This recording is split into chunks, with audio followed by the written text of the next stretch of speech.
So, hello Bachcha Party, welcome back to STBZ and this is Sandeep भैया from IIT Guwahati and guys comment के round one का result आ चुका है और मजे की बात है कि जैसे ही राउंड वन का रिजल्ट आया एक भाई का फोन आ रहा है, सर मैंने टिकट करा लिया। मैंने बोला भाई किधर का करा लिया? बोला सर मेरे को बेंगलुरु में कॉलेज मिला है वीआईटी में, मैंने टिकट करा लिया फटाफट। मैंने बोला अच्छा क्यों भाई, और अगले राउंड्स में नहीं जाना है? तो बोल रहा है सर जाना तो है।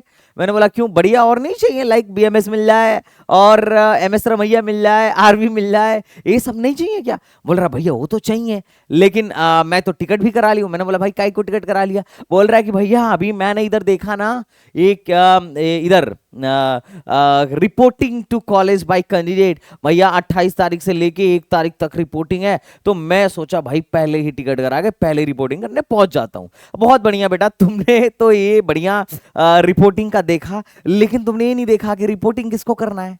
आधे लोग मतलब ऐसा है कि काउंसलिंग में तुम बैठ रहे हो, बढ़िया बात है, सीट मिल रही है, बढ़िया बात है, लेकिन उसके आगे के प्रोसीजर को तुम पहले तो समझो क्या करना है। ऐसे तुरंत टिकट नहीं कराना होता है ना? क्या करना है, क्या क्या फॉर्मेलिटीज हैं, हर एक फॉर्मेलिटी को स्टेप बाय स्टेप करो। और कैसे पता चलेगा? तो भैया क्या करो, सीधा आराम से इनके डॉक्यूमेंट्स बैठ के पढ़ लो। इन्होंने पूरा प्रोसीजर दे रखा है कि प्रोसीजर क्या है, राउंड 1, राउंड 2, राउंड 3, राउंड 4, पूरा का पूरा प्रोसीजर दे रखा है। तो कई को टेंशन ले रहे हो?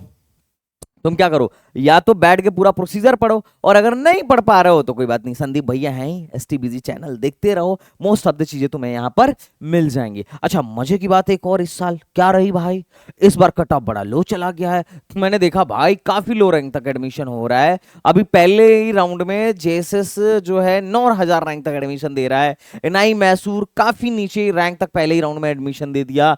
RV, VMS, MS Ramaiah, BMS ITM, RV ITM, इन सब में कट ऑफ इस साल डाउन गया है। तो ये जो कॉमेड के वाले बच्चे थे इनके मजे ही मजे। इसलिए मैं बोलता हूं कि सिर्फ लास्ट ईयर के कट ऑफ से बिल्कुल अंदाजा मत लगाना कि भैया अगर मेरे को लास्ट ईयर कॉलेज नहीं मिला है तो इस साल भी पक्का मिलेगा, नहीं मिलेगा, ऐसा कुछ नहीं है भैया। फ्लक्चुएशन आते रहते हैं। इस बार मोस्ट ऑफ द काउंसलिंग्स में फ्लक्चुएशन आया। जोसा में कट ऑफ लो रही, कॉमेड के में कट ऑफ लो रही, एचबी2 में कट ऑफ लो रही, मोस्ट ऑफ द काउंसलिंग्स में आईपीयू में कट ऑफ लो रही। अब बस ये है, देखते हैं AK2 में क्या कट ऑफ लो रहता है कि नहीं रहता है। और मैं तो चाहता हूं इस बार सीसैट में भी कट ऑफ लो रहे। और आप में से अगर कोई सीसैट में बैठने वाले हैं जिनकी रैंक 1 लाख के अंदर है या फिर 1.5 लाख के अंदर है या 2 लाख तक भी है, तो भैया फटाफट मेरा सीसैट का प्रोग्राम ज्वाइन कर लेना, क्योंकि 30 तारीख से सीसैट का रजिस्ट्रेशन शुरू होगा, फिर उसके बाद प्रोग्राम बंद हो जाएगा। तो फटाफट ज्वाइन करो और बाकी कोई टेंशन वाली बात नहीं है। चलो शुरू करते हैं और देखते हैं कि भैया कॉमेड के में क्या रहा, कैसा रहा। तो सबसे पहले कॉमेड के का शेड्यूल आप देखिए, शेड्यूल से परिचित होइए। शेड्यूल है कि आज रिजल्ट आना था शाम को 4 बजे, शाम को 4 बजे मतलब शाम के टाइम आज इनका रिजल्ट आया। रिजल्ट आने के बाद जो आपको सबसे इंपॉर्टेंट काम करना है वो डिसीजन मेकिंग का काम करना है। डिसीजन लेना है कि क्या करना है भैया, है ना। इस कॉलेज को एक्सेप्ट करके फ्रीज करना है, इस कॉलेज को एक्सेप्ट करके अपग्रेड करना है, या इस कॉलेज को रिजेक्ट करके अपग्रेड करना है, या फिर इस कॉलेज को रिजेक्ट करके विड्रॉ कर लेना है। 4 डिसीजन मेकिंग में आपके लिए 4 ऑप्शन है, आपको क्या करना है। उसके बाद से क्या करना है, जो लोग accept and reporting to the college only freeze and only accept and freeze candidate, जो लोग मान लो डिसीजन अपना लेते हैं कि हमको आरवी जिनको चाहिए था, मान लो उनको आरवी मिल गया, अब वो बोलते हैं कि भैया मैं आरवी एक्सेप्ट करके फ्रीज कर रहा हूं, तो अब उनको क्या करना है, कॉलेज में रिपोर्ट करना है। किस डेट से किस डेट तक? 4 तारीख मतलब 28 तारीख से लेके 1 अगस्त के बीच में कभी भी जाके डॉक्यूमेंट ले जाके रिपोर्ट कर सकते हैं। उसके बाद आप डिसीजन चाहे जो भी मेक करिए, अगर आप डिसीजन नहीं ले रहे हैं, अगर काउंसलिंग में आप बने रहना चाह रहे हैं ना, अगर आप डिसीजन ले रहे हैं कि भैया हमको एक्सेप्ट करना है और उसके आगे अपग्रेड पे जाना है, पहला। दूसरा, हमको एक्सेप्ट करना है और फ्रीज करना है, या फिर हमको रिजेक्ट करना है और अपग्रेड भी जाना है, तो आपको फीस पेमेंट करनी पड़ेगी। ये बात ध्यान रखिएगा, आपको फीस पेमेंट करनी पड़ेगी। अगर आप फीस पेमेंट नहीं करते हैं तो फिर क्या है कि आपका ये जो है क्या बोलते हैं, आप इस मतलब फिर आप रिजेक्ट माने जाएंगे। आप ये माना जाएगा कि आपने जो सीट है उसको रिजेक्ट कर दिया है, और उस केस में आपको क्या किया जाएगा, आपको मतलब रिजेक्ट के साथ साथ माना जाएगा कि आपने रिजेक्ट एंड विड्रॉल कर लिया है, और उस केस में क्या किया जाएगा कि आपको काउंसलिंग से ही बाहर फेंक दिया जाएगा। तो एक जो ये काउंसलिंग है, कॉमेड की काउंसलिंग है, उसमें बैठने का कोई फायदा नहीं हुआ। तो आपको पहले तो टोटल फीस आपको पे करना है। Total fees has to pay when making a decision, accept and freeze और एक्सेप्ट एंड अपग्रेड और रिजेक्ट एंड अपग्रेड। आप इन तीनों में से कोई भी डिसीजन लेते हो तो आपको पैसा जमा करना ही पड़ेगा। अगर आप रिजेक्ट, अब देखो एक्सेप्ट एंड फ्रीज करने का मतलब है कि मैं कॉलेज को एक्सेप्ट कर लिया और अब मैं यहीं जाना चाह रहा हूं, तो इस केस में आपकी कहानी यहीं खत्म हो गई। आपको कॉलेज मिल गया, आपको ब्रांच मिल गया, आप जाके रिपोर्ट करो, कॉलेज ले लो, खत्म बवाल। दूसरा ऐसा है कि आप एक्सेप्ट कर रहे हो और अपग्रेड कर रहे हो। एक्सेप्ट एंड अपग्रेड का मतलब है कि आप कॉलेज, आपको जो ये मिला है वो आप ले रहे हो, लेकिन आप अगले राउंड के लिए भी जाके देखना चाह रहे हो कि आपको अगले राउंड में क्या मिल रहा है। अगर इससे बेहतर अगले राउंड में कुछ मिलता है तो आप वो ले लो और ये आपकी सीट चली जाएगी, और एक बार फिर आप क्या कर सकते हो, उसके अगले राउंड के लिए भी जा सकते हो। तो आपको जो मिला है इसे लेकर अगर आप आगे बढ़ना चाह रहे हो तो उस केस में एक्सेप्ट एंड अपग्रेड। और तीसरा है रिजेक्ट एंड अपग्रेड। जैसे मान लो किसी की चॉइस फिलिंग अच्छी नहीं है, और या फिर किसी को मान लो ऐसा कॉलेज, जैसे मान लो किसी ने दयानंद सागर डाल दिया और अब उसे पता चला कि दयानंद सागर यार अच्छा नहीं है, बड़ा पुराना कॉलेज है, प्लेसमेंट ठीक नहीं है, अब लेकिन वो हमको मिल चुका है, अब क्या करूं।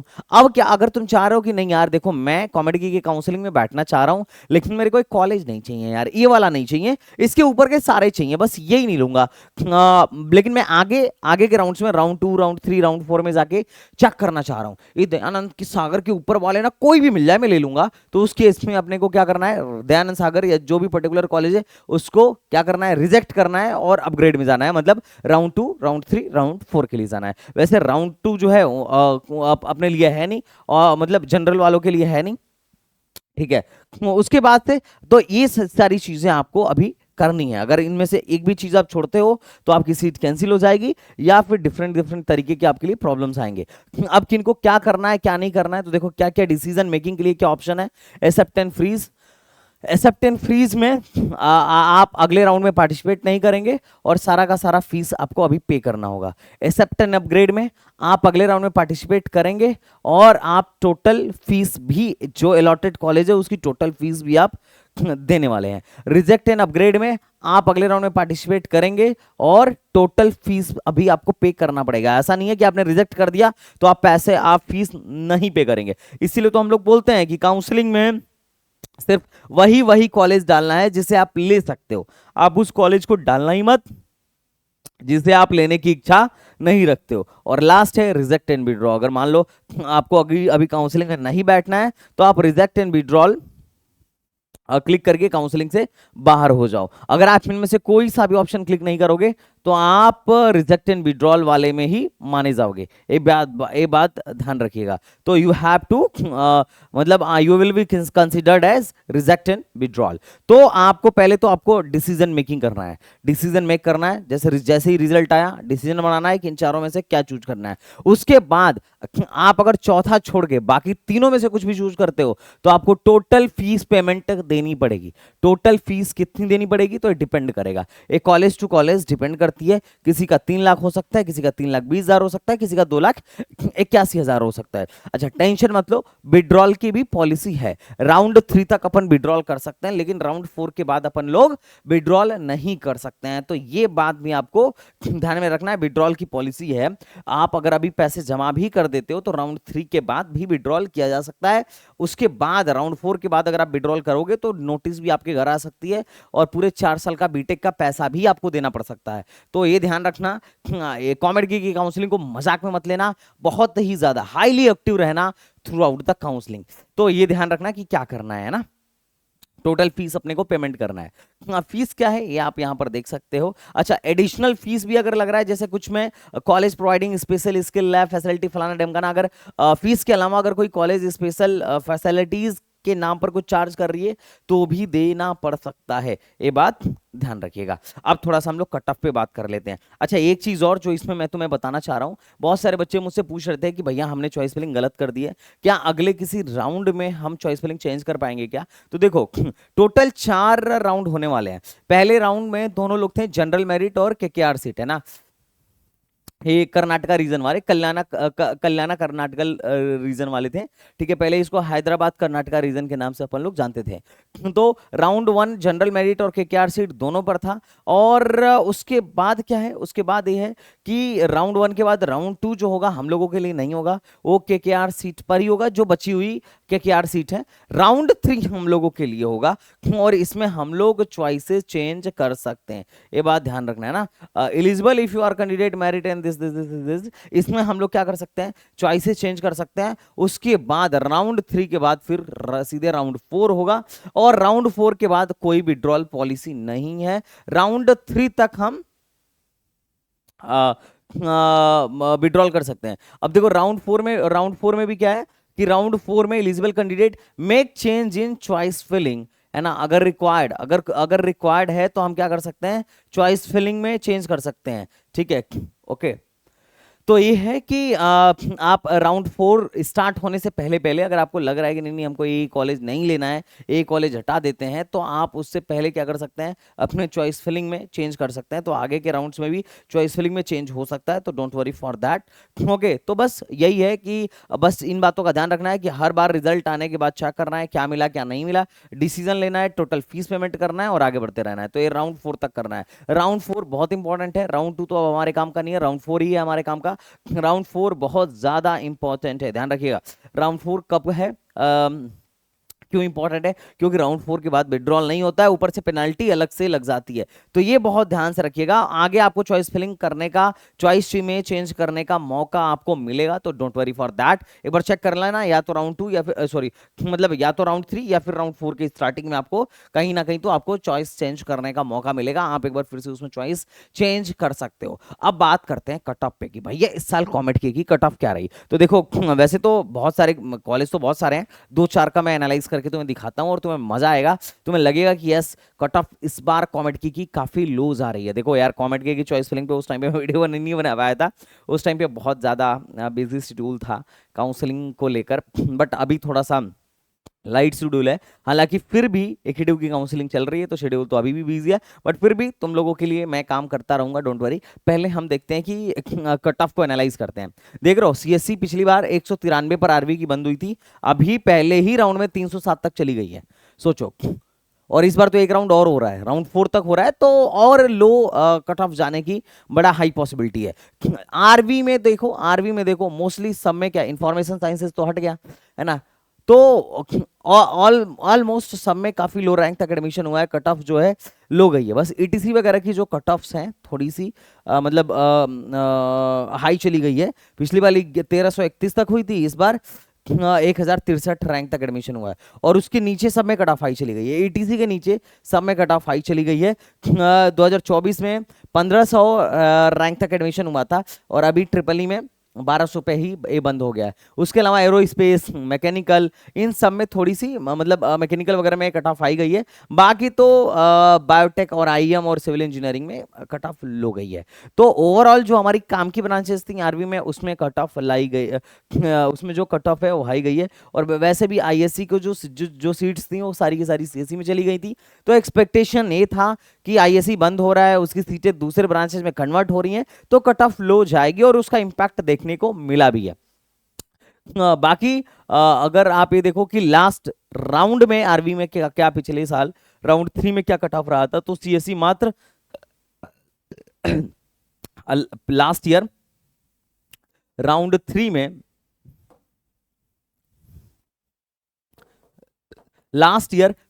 थ्री में सीएससी जो है 434 रैंक पर बंद हुई थी, जबकि इस साल राउंड वन में ही 307 रैंक तक पहुंच चुकी है। तो अगर अभी तक आपने कॉमेट की काउंसलिंग अच्छे से नहीं करी है और आपको बहुत ढंग का कॉलेज नहीं मिल रहा है, आप थोड़ा सा एक एक्सपर्ट की सजेशन चाह रहे हो, एक सलाह चाह रहे हो, तो भैया आपको टेंशन नहीं लेना, आप प्रोग्राम ज्वाइन कर लेना। अभी भी प्रोग्राम की प्राइस बहुत कम कर दी है क्योंकि राउंड वन निकल चुका है ना, तो आप अभी भी प्रोग्राम चाहो तो ज्वाइन कर लेना and that will be definitely beneficial for you. Okay, अगले राउंड में चॉइस फिलिंग से लेके बाकी चीजों का हम लोग क्या कर लेंगे, वी विल टेक केयर कि कैसे चॉइस फिलिंग करना है, और बाकी सारी चीजें एनालाइज करके हम आपकी पूरी हेल्प कर देंगे। AIML 738 रैंक पर पिछले साल बंद हुई थी, और अभी AIML 480 पर राउंड वन में ही चली गई है। तो ये है, ये था कि लास्ट राउंड में आरवी में किस किस रैंक तक जाके एडमिशन हुआ था। तो टेंशन मतलब बहुत लो रैंक तक एडमिशन होता है इन ब्रांचेस में, IM वगैरह में, सिविल वगैरह में, बायोटेक्नोलॉजी वगैरह में। हम नेक्स्ट कॉलेज के बारे में बात करते हैं, MS Ramaiah institute of technology. इसमें भी कट ऑफ लो गई है। देखो, कंप्यूटर साइंस एंड इंजीनियरिंग पिछली बार 776 रैंक पर बंद हुई थी, इस साल 875 तक गई है। हालांकि कुछ कुछ ब्रांचेज में थोड़ा सा कट ऑफ हाई देखने को मिलेगी, जैसे कि CSE विद साइबर, इसमें देखो CSE विद AIML 1100 पे ही बंद हो गई है, साइबर सिक्योरिटी 1300 पे ही बंद हो गई है, लेकिन ISC जो है 1800 तक गई है, AINDS 1500 पे ही बंद हुई है, और AIML थोड़ा सा पहले बंद हो गया है। एरो स्पेस वगैरह में या बाकी के जो नीचे के ब्रांचेस हैं उसमें तो लो रैंक तक ही एडमिशन हुआ है। तो ओवरऑल कट ऑफ अपन बोलेंगे कि लो ही जा रहा है, हालांकि कुछ कुछ ब्रांचेस में थोड़ी सी हाई जा रही है, पर फिर भी कट ऑफ लो जा रही हैं। ये लास्ट एडमिशन था कि कंप्यूटर साइंस में पिछले साल 1585 रैंक पर एडमिशन हो गया था MS रमैया में, और CSE विद AIML में 2175 रैंक तक एडमिशन हुआ था राउंड 3 में 2024 के हिसाब से। और ये अभी राउंड 1 का डेटा है कि इस बार राउंड 1 में क्या स्टार्ट जा रहा है। तो मुझे तो लग रहा है कि CSE वगैरह ऑलरेडी राउंड 3 को क्रॉस करेगा ही करेगा, चांस बड़ा हाई है। अब आते हैं अपने नेक्स्ट कॉलेज BMS पर। हा हा हा, ये लोग मतलब BMS पर तगड़ा चेंज, ड्रास्टिक चेंज आया है। 2024 में 1300 पे बंद हुआ था, जबकि 2025 में 2300 तक गया है। IoT 1500 पे बंद हुआ था, ये 2025 में 2500 तक गया है। डेटा साइंस 1400 पे बंद हुआ था, ये 2300 तक गया है। और कंप्यूटर साइंस 1721 पे बंद हुआ था, अभी ये 2600 तक गया है। और AIML अभी 2614 तक गया है, पिछली बार 1539 पे जो बंद हुआ था। राउंड 1 की मैं बात कर रहा हूं, ये राउंड 1 को पिछले साल के राउंड 1 को इस साल के राउंड 1 से कंपेयर कर रहा हूं। तुम देखो BMS में ड्रास्टिक चेंज आया है, बहुत लो रैंक तक BMS में एडमिशन हुआ है। ये अपने आप में बहुत अच्छी बात है। तुम ये देखो, BMS का 2024 का कट ऑफ लास्ट राउंड 3 में 3700 रैंक पर BMS में एडमिशन हुआ था, और अभी ये 2300 रैंक तक चला गया है। देख रहे हो, तो ये अपन मान के चल सकते हैं जिस हिसाब से इसमें कट ऑफ गिरा है BMS का। हर साल, पिछले साल भी कट ऑफ बहुत डाउन गया था, पहले ये MS रमैया से भी हाई इसकी कट ऑफ या उसके इक्विवेलेंट कट ऑफ जाया करती थी। अभी BMS की कट ऑफ जो है लगातार गिरती जा रही है। तो BMS की कट ऑफ जो है पिछली बार 3716 पे राउंड 3 में जाके रुकी थी, इस साल देखते हैं कहां तक जाती है। एक्सपेक्टेशन ये है कि 4000 तक भी जा सकती है। ओके, तो चलो नेक्स्ट कॉलेज के बारे में बात करते हैं, JSS। JSS पहली बार कंप्यूटर साइंस दे रहा है, और JSS में पहली बार ही कंप्यूटर साइंस 9000 रैंक तक चली गई है। मतलब लड़के बच्चे जो हैं माला माल हो गए हैं। ISC 13000 रैंक तक एडमिशन दिया है। CS with business system, JSS एक अच्छा कॉलेज है मैसूर में, ये 11000 रैंक तक एडमिशन दिया है। CSE विद AI 9653 रैंक तक एडमिशन दिया है। बायोटेक मैकेनिकल, मतलब बायोटेक मैकेनिकल वैसे भी बहुत लो रैंक तक जाते थे, वो अभी भी बहुत लो रैंक तक गया है। सिविल इस बार सीधे सीधे 50 गया है, पिछली बार तो राउंड 1 में 39 पर ही गया था, इस बार सीधे सीधे 50 तक चला गया है। और तुम यहां पर देख सकते हो राउंड 3 का कट ऑफ, कि लास्ट ईयर राउंड 3 में सिविल जो है सीधे 1 लाख रैंक तक गया था, और राउंड 1 में 39,000 रैंक पे था। अभी ऑलरेडी ये 50 क्रॉस कर चुका है, आराम से 1 लाख क्रॉस करेगा। JSS में अगर किसी को सिविल चाहिए, बहुत लो रैंक तक एडमिशन हो जाएगा। चलो भाई, नेक्स्ट नेक्स्ट बात कर लेते हैं अपने नेक्स्ट कॉलेज के बारे में। That is the NI Mysore, है ना? I think this is the NI।